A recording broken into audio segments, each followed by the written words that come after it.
The CBS Radio Mystery Theater presents...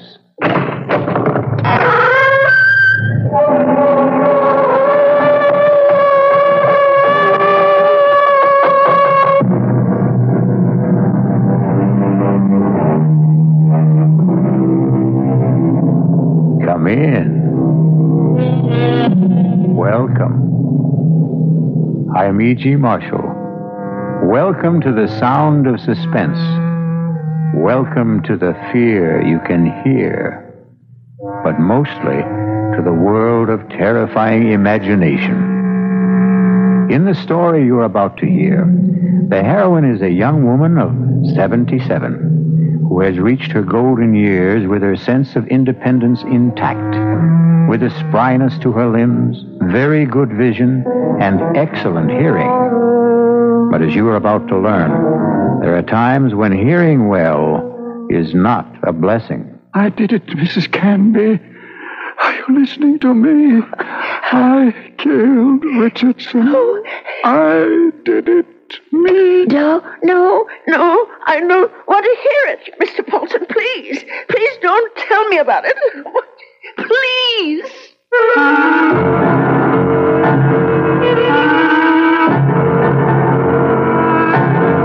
Our mystery drama, The Old Ones Are Hard to Kill, was written especially for the Mystery Theater by Henry Slessor and stars Agnes Moorehead.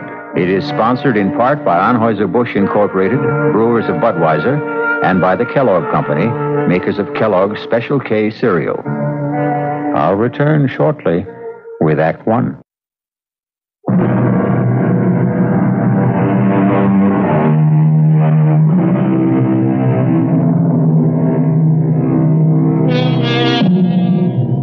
And now, here's Act One of The Old Ones Are Hard to Kill. It begins with a stethoscope, a blood pressure reading, an electrocardiogram, and an altogether satisfying report on the health of Mrs. Ada Canby. Well, can't see a thing to complain about, Ada. That little congestion you had last time is all cleared up. All in all, I'd say you're doing fine. For a woman my age, you mean? The older the chicken, the tougher it is to kill. That's what my grandmother used to tell me, and she lived to be 98. Speaking of relatives, you see much of Walter. My grandson? Oh, the usual once-a-year visit. And he always comes up with the same complaint. What's that? That I shouldn't be living all alone. That big house of yours must get pretty lonely sometimes. Well, the truth is, Dr. George, I'm not alone there. You're not? I decided to take in the boarder last month. Really? I haven't written Walter about it. I'm sure he'd object to my taking in a stranger, but there's really nothing wrong with Mr. Paulson, except his health, maybe. His health? What's wrong with him? Oh, the poor man's had a terrible cold for the past 2 weeks. Won't let me do a thing for him, though. Now, where did you meet this Mr. Paulson? He answered the ad I ran. He's just back from South America. Been living in Brazil for years. He's a very nice gentleman, really. He keeps himself and tends his birds. He has the loveliest blue parakeets. You can hear them chirping all over the house. Oh, it's the friendliest sound. Well, I don't see anything wrong with what you're doing, Ada. Just make sure you don't go and catch the man's cold. There's not much chance of that. The poor man hardly ever leaves his room. Well, how much do I owe you? I'll send you the bill. I'm sure you'll forget all about it. Promise me you'll send it.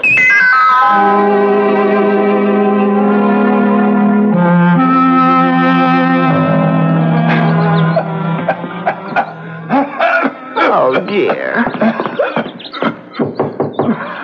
Mr. Paulson? Are you all right? Yes, Mrs. Canby. I'm all right. That cough sounds worse than ever to me. Why don't you let me fix you a little hot milk and honey? No, thank you, Mrs. Canby. Thanks very much. I'm going to try to get some sleep. Well, all right, if you say so. I guess it's time I was in bed myself.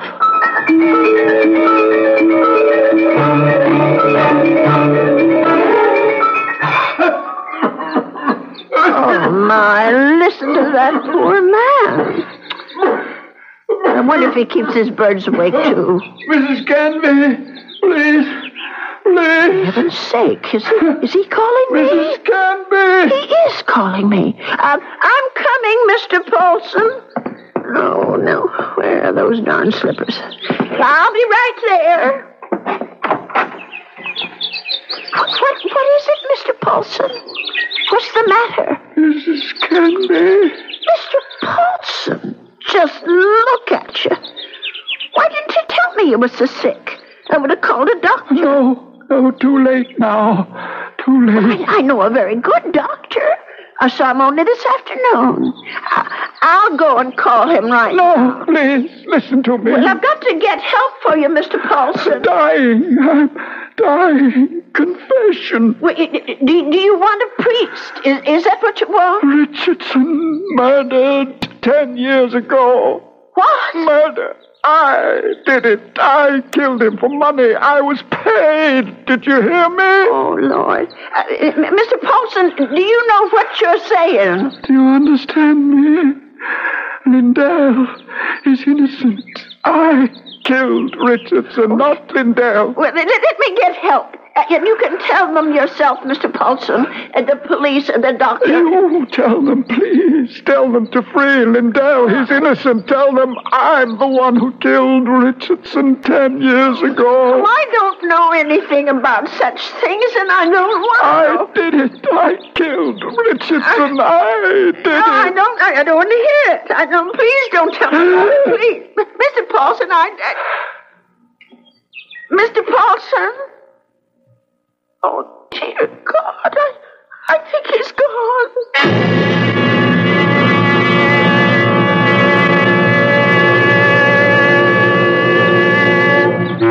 Listen to those poor little birdies. I suppose they miss poor Mr. Paulson. I'll lay them in his room. Well, let's see about this letter now. Dear Walter, I hope you don't mind my turning to you for advice, but I really don't know what to do. It's been 3 days since my boarder, Mr. Paulson, passed away, and I still haven't told the police what the man said to me. I just can't bring myself to get mixed up in anything like this. Dear, what's the use of writing Walter? He'll probably think I've dreamed it all up. No, I'll just forget it. How do you forget such a thing? Those names, I keep hearing them. Richardson, Lindell. Lindell is innocent. Oh, dear God, what if it's all true? If Mr. Paulson actually murdered this Richardson, and Lindell is innocent, only, well, who are they?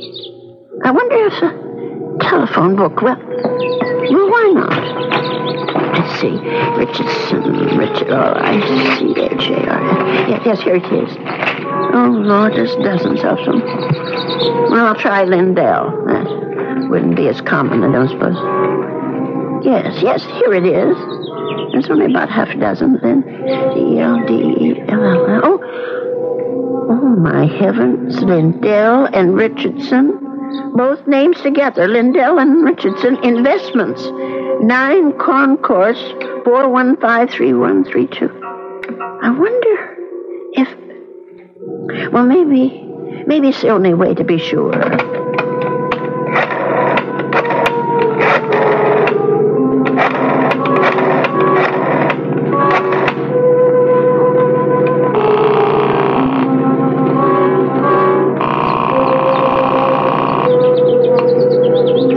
Oh, hello?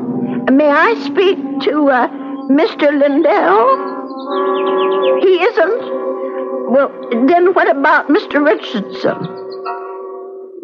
Oh, I see. Well, is there someone there I can speak to? Yes, please. Thank you. Hello. This is Mr. Chelton. May I be of service? Well, maybe you can. I want to know about your Mr. Richardson, about when he died. I think I did business with him once, a long time ago. Well, it's 10 years, madam, just about. But if you're interested in investment advice... Well, I'll think about it. Thank you very much. 10 years. Well, It could be a coincidence. I guess it all depends on how he died.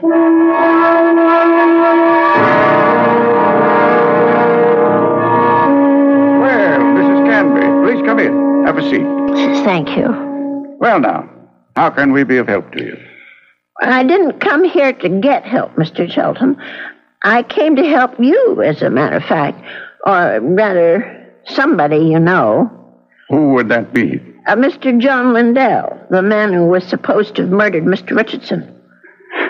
I'm afraid I'm not following you. Well, it took me all week to find out what happened to those two men, and finally I found the story in the old newspaper room down at the library about Mr. Lindell being indicted for killing his partner. But I'm sure you know the whole story a lot better than I do. Well, of course I know the story, but that was quite a long time ago, Mrs. Canby. 10 years doesn't seem so long when you're my age.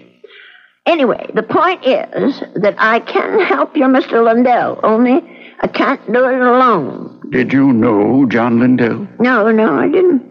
Nor Mr. Richardson, for that matter. The man I knew was named Paulson. Who? I rented a room to Mr. Paulson, and he died about 8 days ago of pneumonia. I was there when it happened. Well, that's unfortunate, but... Before he died, Mr. Paulson told me something about Mr. Richardson's murder.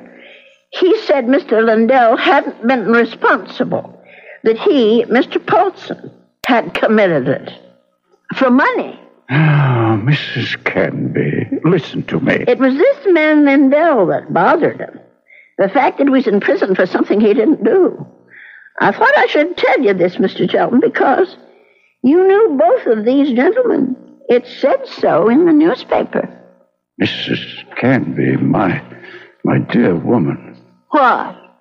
I don't know what silly story you heard, but it's completely wrong. There wasn't any question about what happened. This boarder of yours, whatever his name is, merely had an obsession. Well, just the same, I thought you could follow through on this business. Yeah. Tell the police. Because if it is true, Mr. Lindell should be freed. On evidence like that? Well, I don't know anything about evidence. I'm just telling you what I heard. Well, never mind. I suppose I should have told the police myself. Oh, wait, Mrs. Canby. Let me put your mind at rest. John Lindell is no longer in prison. He isn't?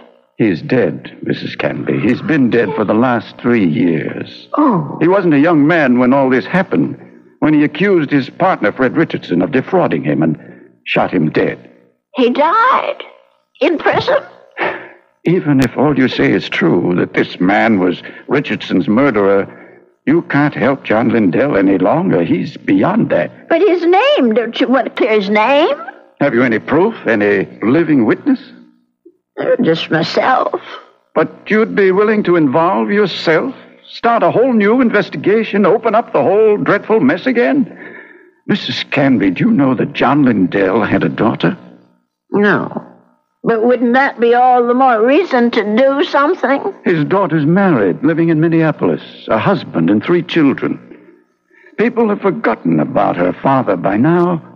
Would you want that poor woman to see his name dragged through the newspapers a second time? But if her father was innocent... Forget it, Mrs. Canby. That's my advice to you. The old wound is healed. Don't reopen it. Oh, well, it troubles me so. I haven't thought of anything else since it happened. Perhaps if I saw a minister, if I had some advice from a man of God, maybe... Mrs. Canby, now you've said something. Now you've shown me the way.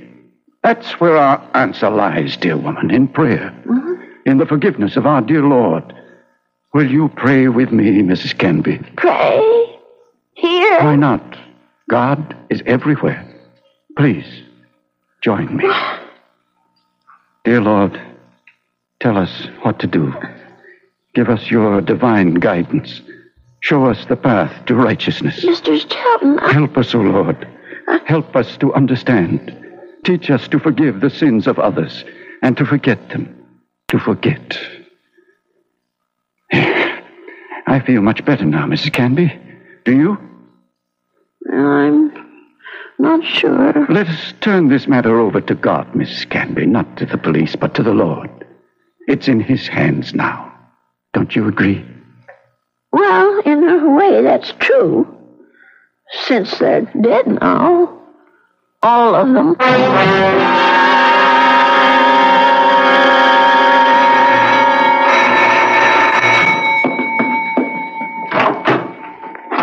Yes? Mrs. Canby? Yes. My name's Stuart Winfield, Mrs. Canby. Mm-hmm. I understand you have a room for rent? Yes, I do. Well, I'm new in town. I just arrived from Philadelphia. I've been staying at a hotel, but I'd like something homier. Well, the room I have is $35 a week.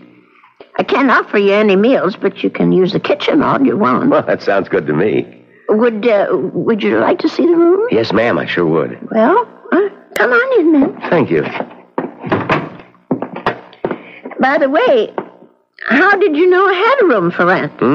I was going to place an ad this weekend. Oh, I guess someone at the hotel mentioned it. I forget just who. Say, this is a real fine old house, Mrs. Canby. Mm-hmm. I can see that I'm going to like this place. Just fine.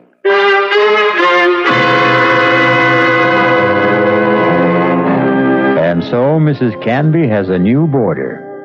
He's a very personable young man, with a great deal more charm than old Mr. Paulson had. Perhaps in a little while, Mrs. Canby will be able to forget her former boarder and the shocking confession he made on his deathbed. I'll be back shortly with Act Two.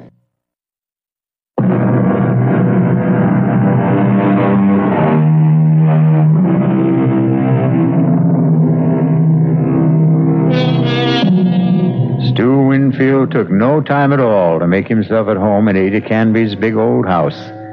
He loved everything about his room. The fine old four-poster bed, the crazy quilt that Ada herself had sewn up 40 years ago, the lace curtains on the window. He even loved Mr. Paulson's blue parakeets. But what he really seemed to like best was Mrs. Canby herself. Just take me 2 minutes to get these clean sheets on the bed, Mr. Here, let me give you a hand. No, I can manage. I've been making this bed for almost 50 years. 50?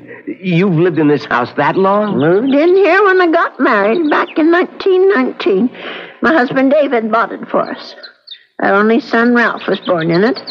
And you've lost them both? Yes, they're both dead, but I haven't lost them. Oh, yes, I understand, Mrs. Canby. I guess I feel that way about my mom. Your mother's dead? Yes, she died when I was 2. Oh. Listen, Mr. Winfield, are you sure you want these birds in your room? I could take them to the parlor if you want. No, I think they're great. I think everything's great about this house.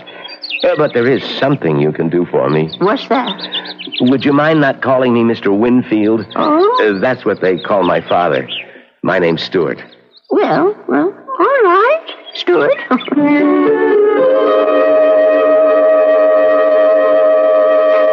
Dear Walter, I think it's about time I told you that I have a boarder in my house. Mr. Winfield is the nicest young man you could want to meet. He's a great deal friendlier than my first gentleman, Mr. Paulson, and he seems to like nothing better than to sit around evenings and talk. We talk about his home and his parents and his plans for the future. I think the poor boy misses his home and family, and I'm sort of a substitute for all that. You know, it isn't really fair, Mrs. Canby. You said I had kitchen privileges, but that doesn't mean you have to cook for me. Well, it's a pleasure, Stuart. I haven't had anyone to cook for in years. You're kidding. You mean to say you cook this good without practice? Oh, you're just being nice. I'm sure that stew is just plain ordinary. It's terrific, no kidding.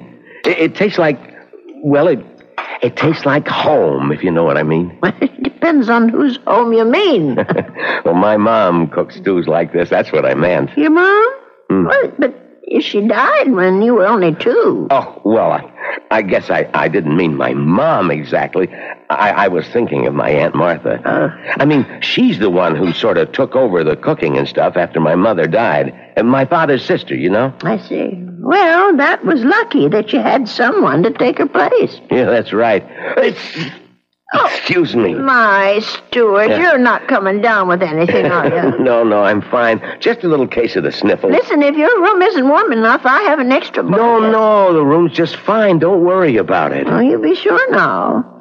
I know I felt a little guilty about poor Mr. Paulson when he got sick. Maybe I didn't take good enough care of him. Paulson? Mm-hmm. Was that your former boarder, the bird lover? Yes, that was his name, the poor man. Well, tell me about him. Well, I don't really know that much about him. He lived here less than 2 months. What sort of a guy was he? Well, very quiet. He kept to himself. Did you say he was from South America? I don't remember if I did or not. Well, you must have said it. Yes, of course. He was American, but he'd been living in Brazil. I don't know why exactly. Although, come to think of it, maybe I do. What do you mean? Well, it just occurred to me that Brazil might be just the place for someone who came into a lot of money and wanted to leave the country. I don't understand this. Oh, my. I really think you are getting a cold, Stuart. I'm getting that blanket out this minute. Now, wait, Mrs. Canby. I'd rather hear about... Never mind. I don't want to take any chances. I'll be right back. Yes, Mrs. Canby. Don't take any chances.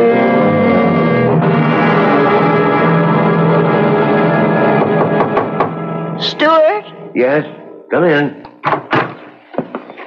I brought you a tray, Stuart. Oh. No, you shouldn't have. You shouldn't have gone to all that trouble, Mrs. Canby. Wasn't the least bit of trouble. Besides, you've got to have some supper. Feed a cold and starve a fever. That's what this I mean, is. I was going to come out to the kitchen and get myself a sandwich or something. You didn't have to bring it to me. Oh, look at that. Is that roast chicken? Well, that's what it's supposed to be. I hope it tastes all right. Noodle soup with dumplings. Mrs. Canby, you're spoiling me rotten. Do you know that? Yeah, I just thought it'd be a good idea if you stayed in bed and took it easy. You weren't planning to go out tonight, were you? No, I was just going to stay in and read for a while. Maybe watch television. Oh, that's good. Here, I'll just set this tray down. Oh, the service here is just too good. Oh, we never finished our talk the other day about that boarder of yours, Mr. Paulson. Well, there's not much to say about him, really. Well, you said something about his living in South America. You said you thought you understood why he was living there. Sounded real interesting. Well, the truth is, Stuart, there is something to tell about Mr. Paulson. Maybe you can help me feel better about it all. About what? Now, I'm not going to tell you if you don't eat. All right, Mrs. Canby, I'll eat. Well, it happened just about 3 weeks ago.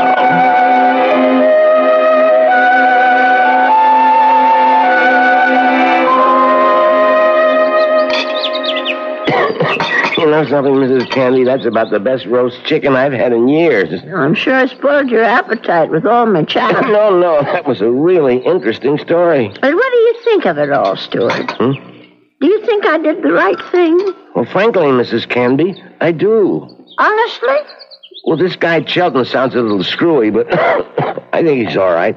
I mean, from a practical standpoint. Then you agree with him? Sure.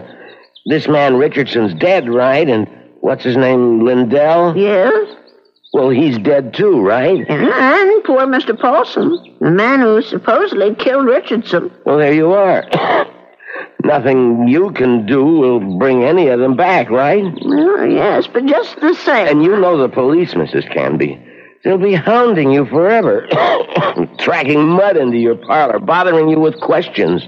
No, Mrs. Canby, you're too nice a person to put up with that kind of thing. You mean too old a person? I just think Mr. Chelton was right. Let sleeping dogs lie. Yes, that's what I keep telling myself, but you know something? What?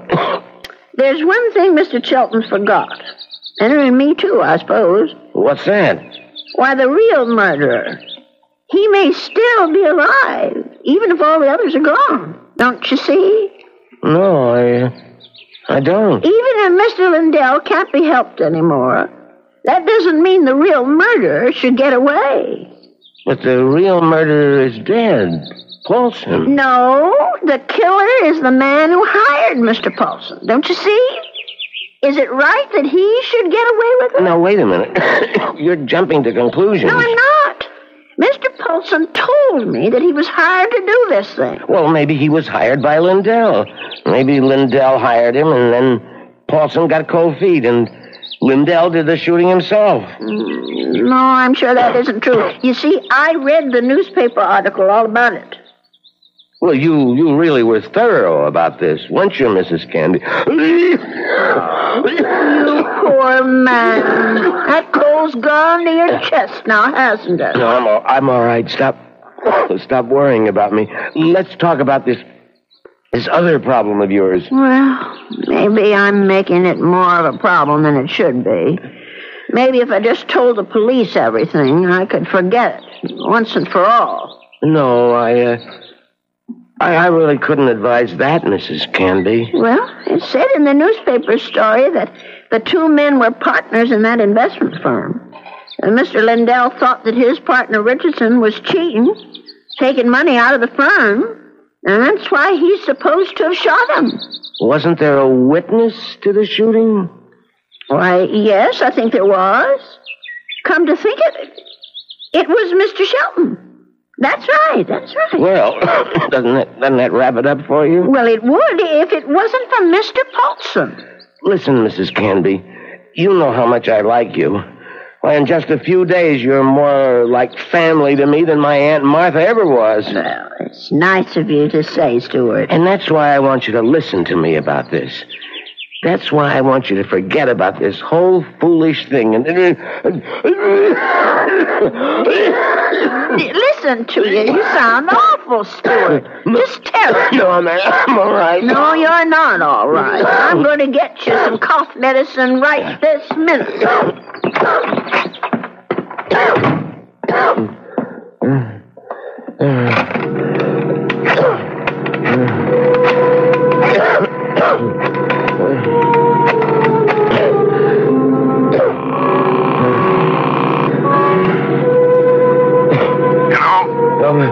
Mr. Shelton, it's me, Winfield. Well, what's happening? I think I better stick around for a few more days, Mr. Shelton. The old lady's beginning to get fidgety, if you know what I mean.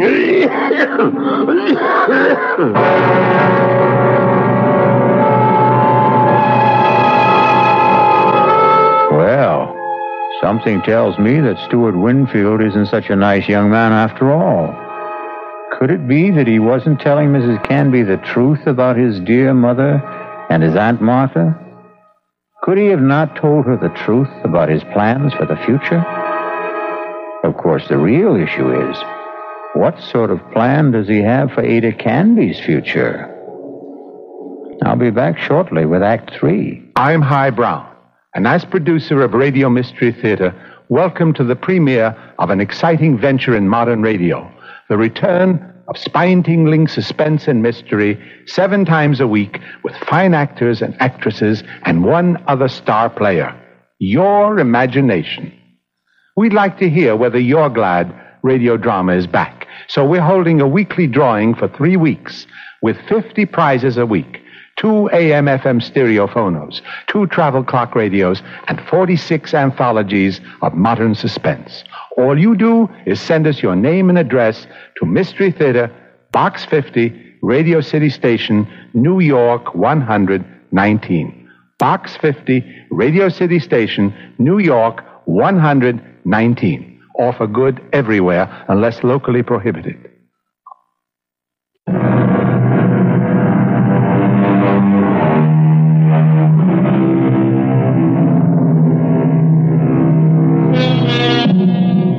Poor Mrs. Canby. She isn't sleeping well tonight. But of course, Mrs. Canby has good reasons for insomnia. Her thoughts are whirling. Her boarder steward was right. She doesn't want the bother of going to the police. And she firmly believes in the old adage, if you don't trouble trouble, trouble won't trouble you. But still... Oh, my. I'm just never going to get to sleep tonight. Poor Stuart. He's still coughing. I'm sure that room is just too drafty. I never should have let any boarders in until I got the windows fixed. Oh, dear, that poor boy. I'll never forget the terrible night Mr. Paulson was coughing so badly. And the way he looked, all gray and shrunken. If only I knew he was so sick. No, if only he'd never even come to this house. Mrs. Canby, I killed Richardson. I did it. Do I ever forget the sound of that man's voice? Lindell is innocent. Lindell is innocent. That poor man. All the years he spent in jail for something he didn't do. Let sleeping dogs lie, Mrs. Canby. My Aunt Martha always said, let sleeping dogs lie. Oh, if only I could get some sleep. Let us turn this matter over to God, Mrs. Canby. Not to the police. Not to the police. Not to the police. What a strange man he is, that Mr. Shelton. Way he talked about God, praying at his desk. Of course, God is everywhere, but his desk. I killed Richardson. I murdered him for money. I was paid. Paid? Someone had to pay him. Mr. Paulson wasn't the only guilty one. Someone else was, too. Forget. Oh, dear Lord. Mr. Shelton, what did that newspaper article say? The chief witness against Mr. Lindell was Arnold Shelton. But how could he be a witness? Just something that never happened. How could he be? I'll have to tell someone. I'll have to talk to someone. Yes, I'll tell Stuart about it. In the morning.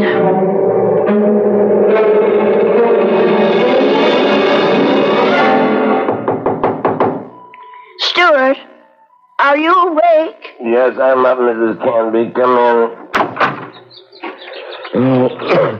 Oh, no.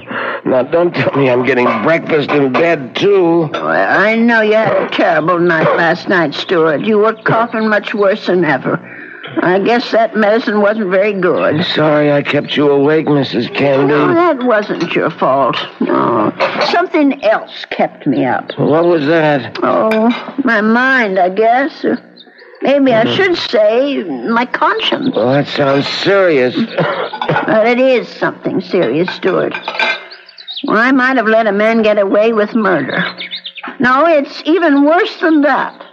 He did something worse than murder. You're talking about Paulson again. No, I'm talking about the man who hired Mr. Paulson. He didn't just have that man Richardson shot. He let an innocent person go to jail and die there. Now, that's like committing 2 murders, if you ask me. I have to tell you something that occurred to me last night. Sure, go ahead. Well, it's about Mr. Shelton. Mr. Arnold Shelton. Yeah? Go on. I'm listening. Stuart, I wonder if maybe the reason Mr. Shelton was so upset with me, the reason he didn't want me to go to the police, was because he was afraid. Explain what you mean. Well, what I mean is maybe Mr. Shelton had good reason, besides the one he told me. He was working for both Mr. Richardson and Mr. Lindell at the time of the murder. Well, so what? Well, he was also the chief witness at the trial. A witness for the prosecution. But he saw the shooting, didn't he? But that's just the point. He saw Mr. Lindell shoot Mr. Richardson. Well, that's not what you told me last time. I mean that he was an eyewitness. No, that's right. He didn't actually see the shooting. He was miles away when it happened. I don't quite remember the details. There was something about a phone call, maybe? Yes, that's what it was. He claimed that Mr. Richardson was talking to him on the phone when Mr. Lindell showed up at his apartment. He said that Richardson cried out something about Lindell having a gun. And then he heard the shot. But how could that have happened if the gun was fired by Mr. Paulson? If, Mrs. Canby, that's the big little word, isn't it? If. But don't you see what I'm saying, Stuart?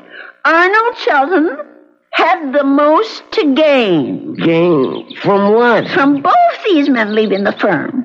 That'll leave the whole thing to him. All those customers, all the investments he handled, all the commissions, or whatever they call it. Are you accusing this guy Shelton of being the killer? Yes. It's the only answer, Stuart. Well, look, if that was the case, the police would have figured it out. But they didn't. There was nothing in the stories I read that pointed any suspicion at Mr. Shelton. I don't suppose it even occurred to them. And now, the company is all his. You don't call that evidence, do you? Well, then why didn't he let me go to the police? Why did he try so hard to talk me out of it? That man was praying, Stuart. He was taking the name of the Lord in vain. Oh, I'm sorry, Stuart. I'm so sorry. I won't bother you anymore. I know what I have to do anyway. Mrs. Candy. I won't be gone long, Stuart. No, wait. But the minute I get back, I'm going to call Dr. George and ask him to come over. You're sick. Never mind the doctor. Are you calling the police? No, I won't call them. You're right. I don't want them tracking mud in my parlor. I'm going down to the station house and talk to them. I'll get dressed now and go straight there. Please think about what you're doing. I'll tell them what I know, and they can do the rest. Now, you try to eat something, Stuart. Please. Mrs. Canby.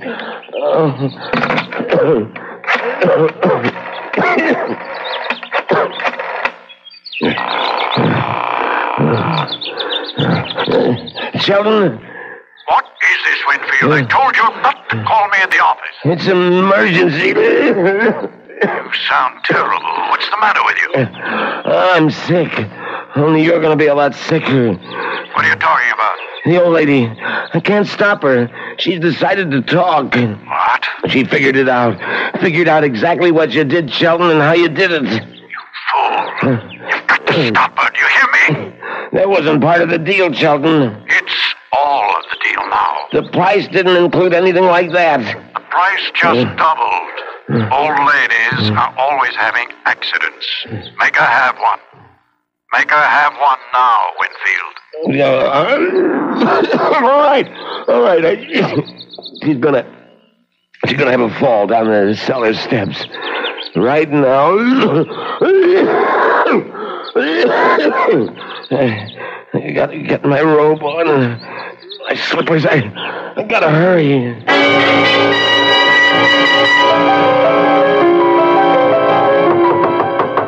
Stuart? Is that you? Open up, Mrs. Canby. For heaven's sake. Stuart Winfield, what are you doing out of bed? Now, you go right back there this second. I gotta talk to you, Mrs. Canby, before you go to the police. Just listen to you. You're all winded. You can hardly talk, Stuart. Now, go back to bed before you catch pneumonia, too. Now, don't go, Mrs. Canby. It would be better if you never went to the police. Better for you. Better for me. For you? I don't understand. Well, then I wouldn't have to hurt you, Mrs. Canby. That's what I mean. I wouldn't have to do anything bad to you. Stuart, what in the world are you talking about? Come on, old lady. You're smart, all right. You really think things through. So now think a little harder. You knew? Stuart, you knew about Mr. Paulson. That's right. That's how you knew my room was for rent, because Mr. Shelton told you. Now you're getting there, Mrs. Canby. And that's why you rented it. That's why. You were sent here. Just to watch you, Mrs. Canby. Just to see that you stayed sensible. Shelton Mr. Shelton did. I was hoping you'd never change your mind about calling the police. I didn't want this part of it. This isn't the part I like. Let me go, Stuart, please. Just relax, Mrs. Canby. Just take it easy. Stuart, please, don't. Why, you're as light as a feather, Mrs. Canby. Just like my Aunt Martha would have been if I had an Aunt Martha. Stuart, please, put me down, please. We've got a date now, Mrs. Canby. Let me go! Stuart, let me go! Don't put up such a fight, Mrs. Canby. I'm sick, remember? Stuart, no! Just shut your eyes. Please, shut your eyes and don't look down. Oh, God. Stuart, those stairs! Just shut your eyes, old lady. They'll all be over.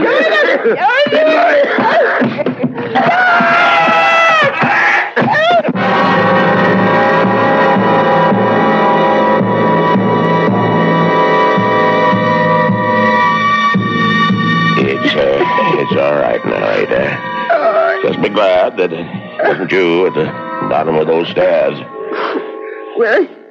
Will he be all right, Dr. George? Now, what do you want to worry about that man for? Truth is, his injuries don't amount to very much. A couple of broken ribs seem to be the worst of it. But he'll be a patient for some time before they can put him in prison where he belongs. Him and his friend. What was that man's name again? You mean Mr. Chelton? Have they arrested him? Yeah. That's what the police detective said. I don't understand. Stuart's injuries aren't serious. It's not the fall that made Winfield so sick. His case was diagnosed as simple pneumonia at first. And then I remembered about your first boarder. Nelson, was it? Paulson. Yes, Paulson. But he had pneumonia, too. He died of it. Oh, is pneumonia contagious? Yes, it is, but this disease was even more contagious. It's a pneumonia caused by a disease called psittacosis, better known as parrot fever. You get it from sick birds, like the parakeets in your spare room. Oh, no. Mr. Paulson's bird? Sorry, Ada, but they had to be taken out and destroyed. Oh, what a shame. There's one reason I feel sorry for them. They saved your life. Made Mr. Winfield too weak even to throw a little old lady down a flight of steps. Those poor little creatures. Yeah, but you can be grateful they didn't make you sick, too. Parrot fever is so contagious that no more than one person in 1,000 could be exposed to it and escape infection. It was pretty darn close to a miracle, Ada. We're hard to kill, Doctor. Remember? The old ones are hard to kill.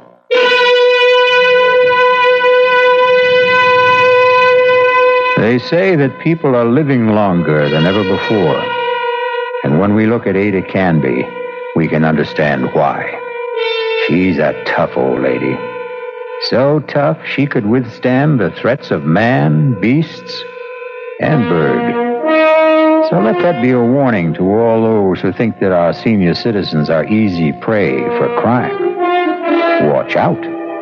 They may turn the tables on you. Or the stairs.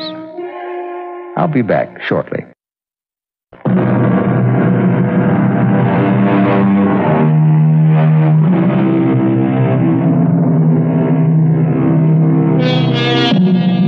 We have one final comment for you on behalf of Ada Canby and old people everywhere. There's a saying, there's no fool like an old fool. But it's also true that there's no wisdom and strength like old wisdom and strength. There. Does that make you feel better about your next birthday? Our cast included Agnes Moorehead, Leon Janney, and Roger DeKoven. The entire production was under the direction of Hyman Brown. Now, a preview of our next tale. You spoil me shamefully.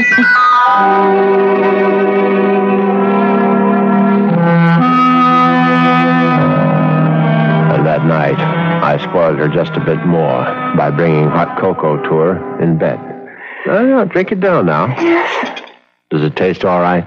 Oh, tastes just fine. Now, that was very good news, because I'd prepared the hot cocoa myself, and I had no idea whether 25 melted sleeping pills would seriously affect the flavor. This is E.G. Marshall inviting you to return to our Mystery Theater for another adventure in the macabre. Until next time, pleasant dreams.